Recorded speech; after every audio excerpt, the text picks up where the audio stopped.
Icelandic Americans are Americans of Icelandic descent or Iceland-born people who reside in the United States. Icelandic immigrants came to the United States primarily in the latter half of the 19th century and after World War II. There are more than 40,000 Icelandic Americans according to the 2000 U.S. census, and most live in the upper Midwest. The United States is home to the second largest Icelandic diaspora community in the world after Canada. History: Norsemen from Greenland and Iceland were the first Europeans to reach North America in what is today Newfoundland, Canada. When the Icelander Leif Erikson reached North America via Norse settlements in Greenland around the year 1000, nearly 5 centuries before Columbus, it is generally accepted that the Norse settlers in Greenland founded the settlement of Lanzo Meadows in Vinland, the name for what is now Newfoundland, Canada. Just how much they explored further past the Canadian maritime provinces in Canada has been a matter of debate for the past 100 years amongst romantic and ethnic nationalists as well as historians.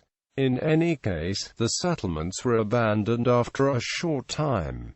Post-Columbian settlement. After the Vikings, the next Icelandic settlers arrived in Utah in 1855 seeking religious freedom to follow Mormonism. 11 Mormon converts left Iceland for North America between 1854 and 1857. A few years later 9 Icelanders settled in the town of Spanish Fork, Utah, along with other Scandinavians. For the next 20 years, smaller groups of Icelanders joined the settlement from time to time. Thor Aron Haflidsson Thorisson and Gudmund Gudmundsson, Icelandic apprentices who had converted to Mormonism in Denmark and traveled to America in the 1850s, were typical of Icelandic immigrants coming to Utah. Skilled artisans, tradespersons, or farmers. The Icelandic immigrants brought with them useful skills for the frontier, although it was some time before they could use those skills in gainful employment. The United States suffered an economic depression in the mid-1870s, and jobs were scarce. For newly arrived Icelanders who knew little, if any English, jobs were even more scarce. The secondary education most Icelanders had received in the homeland did little to help them find jobs in the new country. Many Icelandic men took laboring jobs as unskilled factory workers and woodcutters, or as dock workers in Milwaukee when they first arrived, working to build capital and to learn farming techniques suitable for the new land so that they could start farms of their own. Early Icelandic immigrant communities were largely agricultural, drawing from the backgrounds in farming. The new immigrants maintained their ties to their Icelandic heritage. Significant immigration waves. The last 3 decades of the 19th century saw the largest wave of Icelandic immigration. Between 1870 and 1900, about 15,000 of Iceland's population of 75,000 resettled in North America. Evidence suggests that around 17,000 emigrated but that roughly 2,000 returned to Iceland. The majority of these emigrants settled in Winnipeg, Manitoba, Canada, in a colony called New Iceland. Those coming to the United States settled primarily in the upper Midwest, especially Wisconsin, Minnesota, and the Dakota Territories. A sizable Icelandic immigrant community was established in Utah. William Wickman, a Danish immigrant who had worked for a time in Irabaki on the southern coast of Iceland before coming to Milwaukee in 1856, wrote letters to Iceland describing his new home. His descriptions of the plentiful life in Wisconsin were circulated among his Icelandic friends. In particular, Wickman's accounts of the abundance of coffee, of which Icelanders were especially fond, proved irresistible to his friends. In 1874, Icelanders left for Milwaukee, eventually settling on Washington Island in Lake Michigan, just off the Green Bay Peninsula. Others settled in Minnesota. In 1870, 1874, a group of Icelandic immigrants proposed a settlement in Alaska, which they felt would provide a climate and terrain similar to that of Iceland. They managed to interest the United States government enough to assist them in visiting the proposed Alaskan site. Although the Icelanders wanted to follow through with the plan, the United States apparently lost interest in the project, and plans for a new colony were abandoned. Some of these found employment easier to get on Puget Sound in the state of Washington, where they worked in the fishing and boat-building trades. These skills were brought over from Iceland.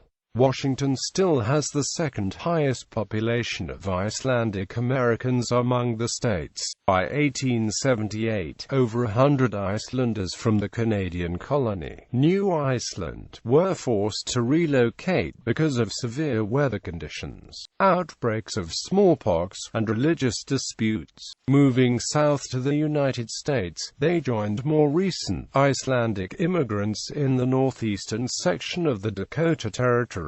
With the help of more established Norwegian and German immigrant groups, they formed what later became the largest Icelandic community in America. Mostly farmers and laborers, second and third generation Icelanders were drawn into journalism. Many entered politics. According to historian Gunnar Carlson, migration from Iceland is unique in that most went to Canada, whereas from most or all other European countries the majority went to the United States. This was partly due to the late beginning of emigration from Iceland after the Canadian authorities had begun to promote emigration in cooperation with the Allen Line, which already had an agent in Iceland in 1873. Contrary to most European countries, this promotion campaign was successful in Iceland, because emigration was only just about to start from there and Icelandic emigrants had no relatives in the United States to help them take the first steps. 1900 Post-World War II. By 1900, new immigration from Iceland had almost completely ceased. It is estimated that about 5,000 Icelanders had taken up residency in the United States by 1910. The exact number is difficult to determine, since until 1930, the United States Census, unlike the Canadian census, did not differentiate between Icelanders and Danes. In 1910, however, the census reported that 5,105 U.S. residents had grown up in a home where Icelandic was spoken. Not until after the end of World War II did Icelanders again immigrate to the United States in any substantial numbers. This post-World War II immigration wave was made up almost entirely of war brides of American servicemen stationed in Iceland. 1.245 Icelanders, Icelandic Americans and Icelandic Canadians were registered as soldiers during World War I. 989 fought for Canada, whereas 256 fought for the United States. 391 of the combatants were born in Iceland. The rest were of Icelandic descent. 10 women of Icelandic descent and 4 women born on Iceland served as nurses during World War I. At least 144 of the combatants died during World War I. 61 of them were born on Iceland. 10 men were taken as prisoners of war by the Germans. Settlement patterns. Demographics. Settlement patterns during the second half of the 19th century placed Icelanders mainly in the upper Midwestern states of Minnesota and Wisconsin, and in the Dakota Territory. By the end of the 20th century, settlement patterns had shifted from rural to urban communities. Early 20th century industrialization transformed the United States from an agrarian culture into an urban one, affecting traditionally agrarian-based Icelandic communities. By 1970, over half of the second and third generations of Icelandic immigrants had taken up residence in urban areas. The 1990 census of the U.S. Department of Commerce revealed a total count of Icelandic Americans and Icelandic nationals living in the United States as 40,529. Two-thirds of those lived in the West and the Midwest, with 19,891 in the West and 10,904 in the Midwest. Almost 6,000 lived in the South, while 4,140 resided in the Northeast. California, Washington State, and Minnesota were the most heavily populated with Icelanders and Icelandic Americans. North Dakota was home to the fourth largest number of persons with Icelandic backgrounds. According to the 2000 U.S. Census, there were 42,716 Americans that claimed partial or full Icelandic ancestry, of which 6,760 were born outside of the United States. Also, in the Census 2000 report, 5,655 over the age of 5 spoke Icelandic at home. By the 20th century, approximately 20% of Iceland's population had emigrated, mostly to North America. The Embassy of Iceland claims there are about 100,000 Americans of Icelandic ancestry. Icelandic Americans tended to follow similar settlement patterns as Norwegian Americans, but to a much smaller scale, with many in the upper Midwest and Pacific Northwest, where many Americans of Scandinavian and German descent reside. There were some who converted to Mormonism and settled in Utah. Notable historical Icelandic settlements include Spanish Fork, Utah, the first permanent Icelandic settlement in the United States, and Washington Island, Wisconsin, the second Icelandic settlement and one of the largest outside of Iceland. Reportedly, many Icelandic Americans are Lutheran. The Icelandic American community in Spanish Fork, Utah, was settled by Mormon Icelanders. The states with the largest reported Icelandic Americans are acculturation and assimilation. Iceland's language, customs, and historical background link it ethnically to Scandinavia, although Icelanders have always perceived themselves as having a distinct culture. These distinctions have seldom been clear to non-Icelanders, who have collapsed Icelandic culture into Danish, Swedish, or Norwegian cultures. Icelanders were not even accounted for as a separate category by the U.S. Census until 1930.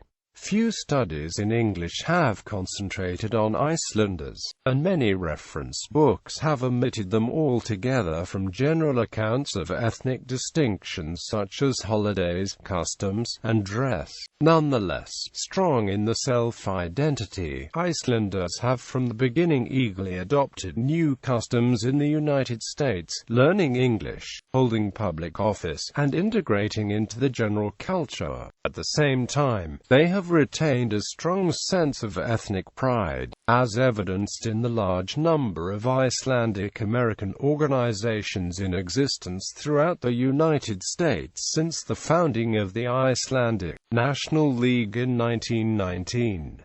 Toward the end of the 20th century, widespread attention to multiculturalism kindled interest in understanding ethnic differences, spurring many Icelanders to reclaim their heritage. Notable Icelandic Americans. Journalist John Olafsson, one of the first Icelanders to emigrate to the United States, was renowned for his attempt to establish a community for Icelandic American political dissidents on Kodiak Island in Alaska via petition to Ulysses S. Grant. Actor Gunnar Hansen emigrated from Iceland at a young age, settling in Maine. The 300-pound actor became famous for his classic role as the villain Leatherface in the Texas Chainsaw Massacre. Hansen reconnected with his Icelandic roots by starring in the 2009 Icelandic horror film Reykjavik Whale Watching Massacre. Former football player Rob Morris